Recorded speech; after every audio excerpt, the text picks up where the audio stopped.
My dear student, मैं आज आप लोगों को लेकर आई हूँ कक्षा 10वीं के एमआई हिंदी का जो चैप्टर 1 है। चैप्टर 1 पद युग्म है। पद युग्म का कवि परिचय से एक वीडियो लेकर आई हूँ। इसका कवि है आपका कबीरदास जी का मतलब कवि परिचय से मैं इसलिए वीडियो लेकर आई हूँ ताकि कवि परिचय से कबीरदास जी से आप लोगों को एग्ज़ाम में बहुत सारे क्वेश्चन आते रहते हैं, इसलिए मैं आज वो उसका कवि परिचय से वीडियो लेकर आई हूँ। तो चलिए अभी स्टार्ट करते हैं। कवि है कबीरदास। कबीर शब्द का अर्थ है बड़ा, श्रेष्ठ, महान, यानी कि महान। मतलब कबीरदास जी है, कबीरदास जी का जो कबीर शब्द है उसका अर्थ है क्या? अर्थ है बड़ा, श्रेष्ठ या महान। ये क्वेश्चन बार बार आता ही रहता है एग्जाम में। कबीर शब्द का अर्थ क्या है ये आप लोग नोट कर लीजिए। हाथ में पेंसिल लेकर रखिए और वहाँ पर टिक देने से होगा, बाद में आप लोग लिख लीजिएगा। ठीक है बच्चों। तो कबीर शब्द का अर्थ क्या हुआ? बड़ा, श्रेष्ठ यानी कि महान। संत कबीरदास सचमुच एक बड़े भक्त, श्रेष्ठ कवि और महान समाज सुधारक थे। और मतलब बड़ा श्रेष्ठ और महान कहा गया है ना। संत कबीरदास सचमुच क्या थे? बड़े भक्त थे, बहुत बड़े मतलब भक्त थे।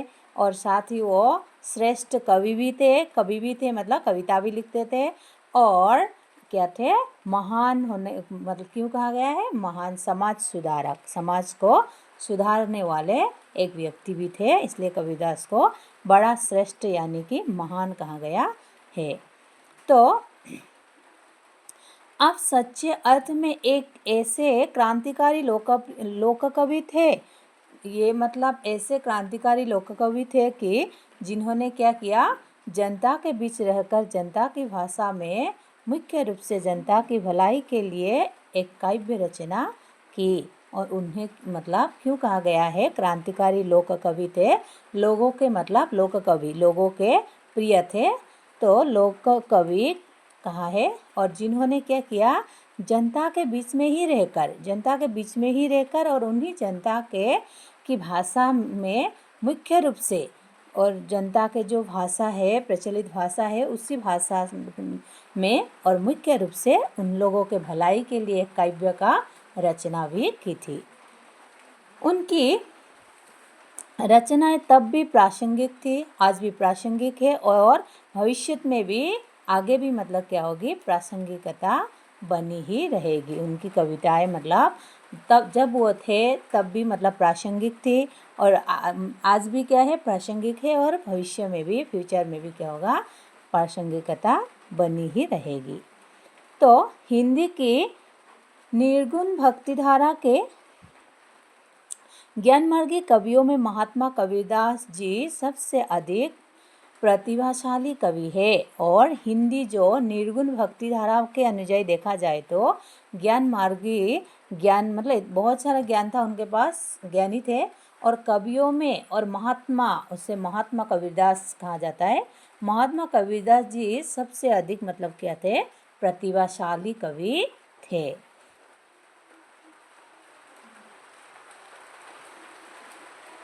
आप गोस्वामी तुलसीदास की तरह ही लोकनायक एवं लोकप्रिय कवि थे।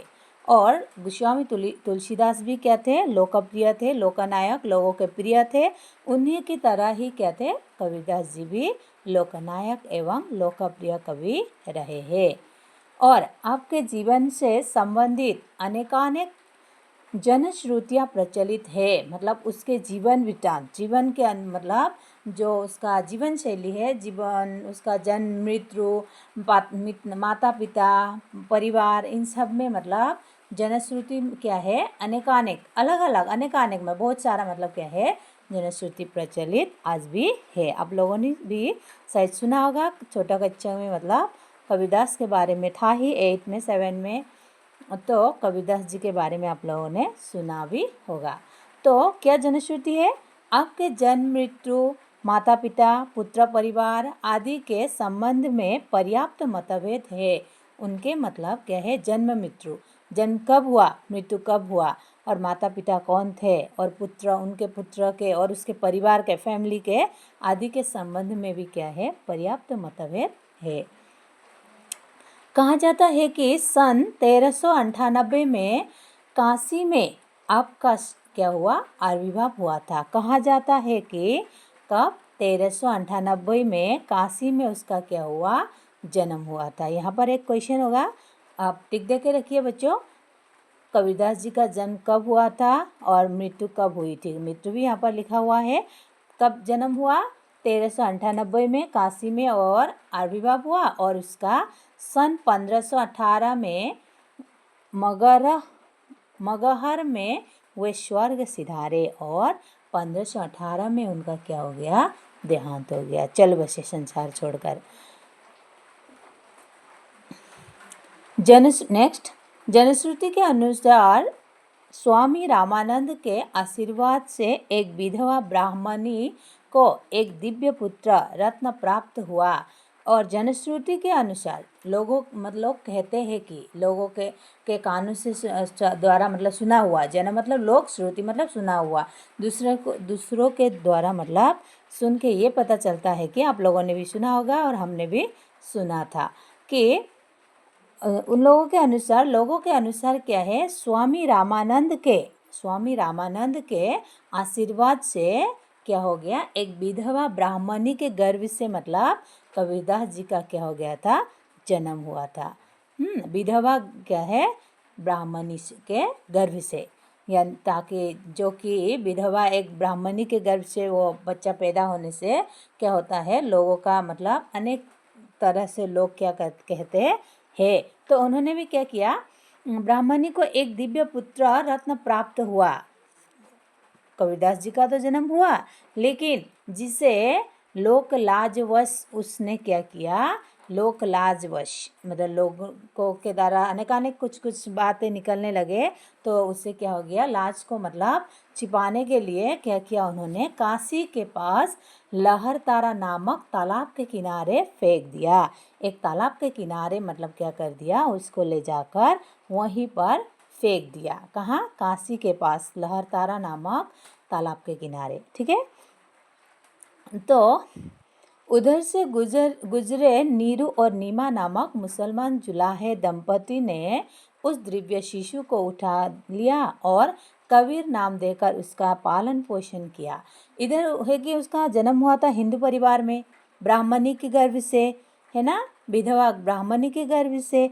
और इधर है कि क्या किया, उस मतलब बच्चे को तालाब के किनारे किस को मिला, नीरू और नीमा नामक जो दो दंपति थे, जो जुलाहे दंपति थे, और वो दोनों मतलब तालाब के किनारे से गुजर रहे थे। गुजरते समय क्या किया, उस कबीर दास मतलब कबीर को मिला, बच्चे को मिला, तो उसको उठा लाकर घर में लाकर क्या किया, पालन पोषण किया और उसका नाम क्या रख दिया, कबीर रख दिया। इधर मुस्लिम परिवार में मतलब उसका क्या हुआ, पालन पोषण हुआ।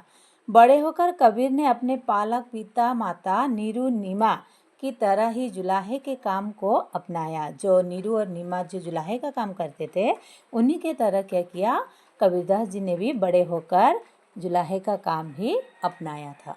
जनश्रुति के अनुसार कबीरदास का विवाह बनखंडी बैरागी की पालिता कन्या लोई के साथ हुआ। यहाँ पर भी होगा एक क्वेश्चन, उसका आगे भी होगा। कबीरदास जी का पालन पोषण किसने किया था, या तो माता पिता का नाम क्या है, नीरू और नीमा। यहाँ पर भी आप लोग टिक दे के रखिए। नेक्स्ट क्वेश्चन क्या होगा, कबीरदास जी का विवाह किसके साथ हुआ था और उसका पत्नी का नाम क्या था, किसके साथ हुआ था, पालिता कन्या लोई के साथ। पालिता मतलब दूसरों ने क्या किया था, पाला था, उसको पालन पोषण किया था। पालिता कन्या लोई के साथ क्या हुआ, उसका विवाह हुआ, जिसके गर्भ से कमाल और कमाली नामक 2 संतान भी प्राप्त हुए। यानी कि कबीरदास जी के 2 पुत्र, एक पुत्र और एक पुत्री थी, जिसका नाम था कमाल और कमाली, है ना। तो नेक्स्ट, संत कबीरदास ने स्वामी रामानंद से दीक्षा ली थी। संत कबीरदास जी के गुरु कौन थे, स्वामी रामानंद। यहाँ पर भी एक क्वेश्चन होगा, स्वामी कबीरदास जी के गुरु कौन थे, गुरु का नाम क्या था, यानी कि स्वामी रामानंद, कबीरदास जी के गुरु। और उनके आराध्य राम दशरथ के पुत्र नहीं थे। जो स्वामी रामानंद थे, रामानंद मतलब यानी कि वो कोई दशरथ के पुत्र राम नहीं थे, अपितु कौन थे, वो संसार में के रोम रोम में विराजमान निर्गुण निराकार राम थे। संसार के हर मनुष्य के देह में विराजमान करने वाले, रोम रोम में रहने वाले, बसने वाले निराकार निर्गुण कौन थे, राम थे। कर्मयोगी कबीर ने कपड़े बुनने, रंगने, बेचने आदि काम करते हुए अपने आराध्य की भक्ति के गीत गाए।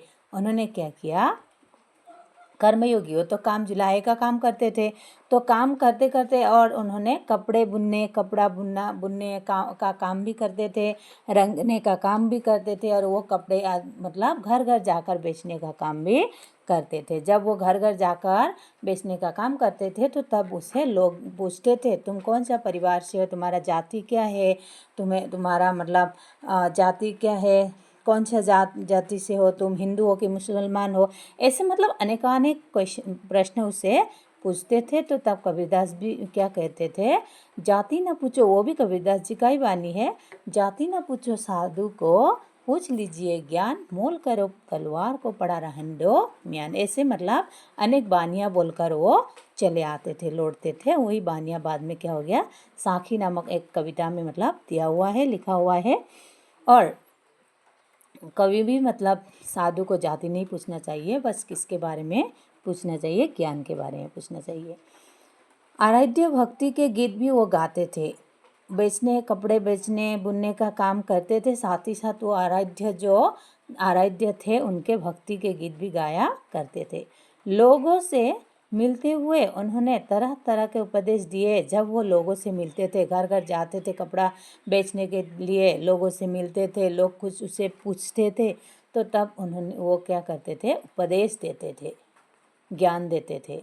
कालांतर में इन वाणियों को उनके शिष्यों ने लिखित रूप दिया, और बाद में क्या किया, कालांतर में बाद में उनको क्या किया, उनके वाणियों को उनके शिष्य जो थे, शिष्यों ने लिखित रूप दे दिया। वो क्या है, जो कि आज बीजक नाम से प्रसिद्ध है।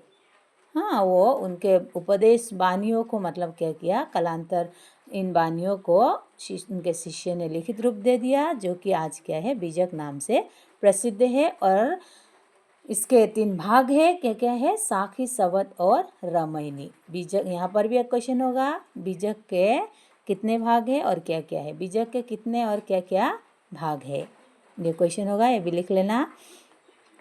अभी नेक्स्ट, कबीर काव्य की भाषा को विद्वानों ने सदुक्कड़ी, पंचमेल खिचड़ी आदि कहा है।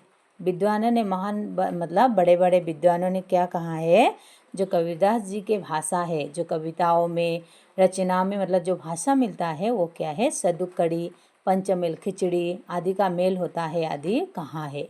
हाँ, लेकिन वस्तुतः वो तत्कालीन हिंदुस्तानी का रूप है। यो क्या है, तत्कालीन हिंदुस्तानी का रूप है। और उसमें क्या मिलता है, जिसमें खड़ी बोली, ब्रज, अवधी, राजस्थानी, पंजाबी, फारसी आदि कई भाषाओं के शब्द मिलते हैं। आदि मतलब राजस्थानी, अवधी, पंजाबी, फारसी आदि कई भाषाओं का वो शब्द वहाँ पर मिलता है, जो पंचमेल खिचड़ी है, सबका मेल है। मतलब कबीर की भाषा में सरलता एवं सरसता 2 गुण मौजूद है। उनके भाषा में मतलब क्या है, सरलता एवं सरसता दोनों गुण मौजूद है, यानी कि मतलब जो पढ़ने वाले होते हैं उसको भी क्या होता है, आसानी से शब्द मतलब पहचान में आता है, अच्छा लगता है, पढ़ने वालों को भी क्या होता है, अच्छा लगता था। वे सचमुच भाषा के जादूगर थे। वे उससे मतलब क्या कहता है, कबीरदास जी को क्या कहा है, कबीरदास जी एक भाषा के जादूगर थे। संत कबीरदास ने अपने रचनाओं के माध्यम से धार्मिक, ब्राह्मण, जाति भेद, अस्पृश्यता, अहंकार आदि बुराइयों का विरोध किया है। उन्होंने क्या किया है, वे सचमुच भाषा के तो जादूगर थे ही, लेकिन संत कबीरदास जी ने अपनी रचना जो मिलता है, उनके जो रचना मिलता है उसके माध्यम से क्या कहा है, क्या उन्होंने धार्मिक ब्रह्मांडवर जातिभेद, जो जातिभेद है, अस्पृश्यता है, अहंकार है आदि बुराइयों को क्या किया है, उन्होंने विरोध किया है, मतलब उससे दूर रहा है, उसको त्यागने के लिए कहा है। साथ ही आपने आंतरिक पवित्रता, निर्मल ईश्वर भक्ति और सच्चे मानव प्रेम पर बल दिया है। और सच कहा जाए तो उनके जो रचनाएं हैं उसमें आंतरिक पवित्रता, बहुत पवित्र है, मतलब अंतर से, दिलों से, और निर्मल है, और ईश्वर भक्ति, भगवान के ऊपर बहुत भक्ति मतलब जागृत हुआ है, और सच्चे मानव प्रेम, सच्चे एक मानव के प्रेम आदि बल पर उन्होंने क्या किया है, जोड़ दिया है, बल दिया है। ठीक है बच्चों, यहाँ से जो भी प्रश्न बनेगा वो इम्पोर्टेंट प्रश्न होगा। एक तो कबीरदास जी का जन्म कब हुआ था और कब और कहाँ हुआ था, उसके माता पिता का नाम क्या था, और उसके बीजक के क्या कितने भाग है और क्या क्या है, ये भी होगा। और उसका शादी किसके साथ हुआ था, और कबीर शब्द का अर्थ क्या है, और उसका मृत्यु कब हुआ था, और उसके भाषा को, मतलब भाषा क्या है, कबीरदास जी के काव्य भाषा क्या है, सदुकड़ी, पंचमेल खिचड़ी, ये सब, और उनके भाषा में क्या क्या क्या होता है, मेल, मतलब शब्द मिलते हैं। ये सब प्रश्न क्या है, इम्पोर्टेंट है, आप लोग लिख लीजिए। ठीक है बच्चों, आज के लिए यही। नेक्स्ट वीडियो में एक वीडियो लेकर आऊँगी, वो होगा आपका इसका कविता से, मतलब जो नेक्स्ट पदयुग्म कविता है उसका एक्सप्लेन करके मैं एक वीडियो लेकर आऊँगी, देखते रहिए। ठीक है, आज के लिए बाय बाय, इतना ही।